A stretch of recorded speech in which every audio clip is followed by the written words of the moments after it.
To get a sense of how this works, consider Bush's well-known rationales for invading Iraq. 1. Saddam Hussein had weapons of mass destruction. 2.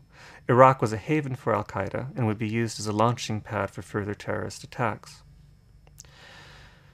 The first rationale was vigorously discounted at the time by people in a position to know, such as UN weapons inspector Hans Blix. It was subsequently found to be entirely lacking any factual foundation. What was Bush's response when he had to face up to the fact that he embarked on a costly war on objectively false premises? Did he apologize for the thousands of Allied lives lost? For the hundreds of thousands of Iraqi lives lost? Did he admit having made a mistake? No, he reaffirmed that his decision to invade had been right, in spite of having no factual basis. Because, he said, we can be certain that if Saddam Hussein had had weapons of mass destruction, he would have used them. In a word, if he could have, he would have. Maybe it's true he couldn't have then, but had the US not invaded, he might have, could have later on. What threat does is shift the mode of political decision from the objective to the conditional, the could have, would have, and treat the conditional as a certainty. And it is a certainty, affectively speaking, because Bush certainly felt that Saddam Hussein would have if he could have. But this certainty is not an informed judgment about a set of objective conditions. It's a gut feeling that there is a potential for something to happen. The thing is, it's impossible to disprove a potential. Even if nothing has happened years later, nothing is disproven because something might still happen years after that. There's nothing to say it couldn't. No one can know. The only certainty is that you have to act now to do everything possible to preempt the potential. In the vocabulary of Bush's Secretary of Defense, Donald Rumsfeld, the only thing certain is that you have to go kinetic, even though you don't really know and can't know and know you don't know. There are known knowns, Rumsfeld famously said, and there are known unknowns. But in the post-9/11 era of threat and terror, what we're dealing with and have to act on are the unknown unknowns.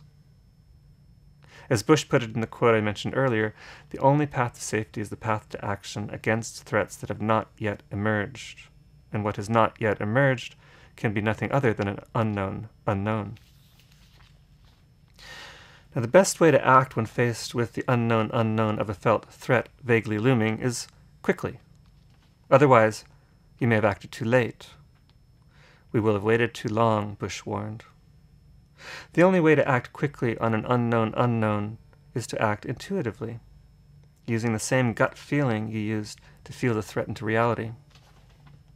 Bush, it is well known, prided himself on deciding with his guts. He once actually said he used his advisors mainly as mood rings. So not only does preemption locate our actions in the realm of affect, not only does it politically legitimate actions affectively, it makes affect what makes them. All of this short-circuits objective assessment or evidence-based reasoning. Hair-trigger action replaces deliberation. Rapid response tactical capabilities replace considered strategy. Remember the outrage when members of Bush's inner circle were quoted by investigative journalist Ron Suskind, ridiculing what they called the reality-based community. While you're off deliberating all nice and civil about what's really real, they said, we're busy making reality, in our gutsy, preemptive way. The phrase reality-based was sarcastic. It's the height of illusion, they were saying, to treat a looming threat as if it were a clear and present danger that can be responded to in the old-fashioned way, as if the world were still orderly and linear. No, what's realistic is to go kinetic with utmost urgency. And when you do that, you're not sitting back reflecting on reality. You're making it. You're producing it.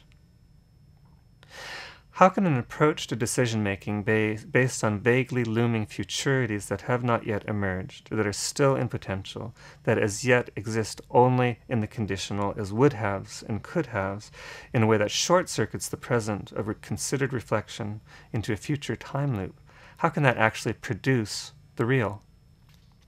How can action legitimately bootstrap itself into reality, from a grounding in affect and potential? The answer is obvious if you think about the second rationale Bush gave for going into Iraq. Iraq, he said, was a staging ground for al-Qaeda. Yes, the cynic might say, Iraq was a staging ground for al-Qaeda and al-Qaeda-like terrorist groupings, but only after the invasion, and as a direct result of that preemptive action. It was the U.S. invasion that created the conditions for al-Qaeda to move in and capitalize on the chaos and resentment the invasion unleashed. The retort to that, following the logic of preemption, is simple. It happened. That's the reality. Iraq did become a staging ground for terrorism, which only goes to show that the potential was there after all.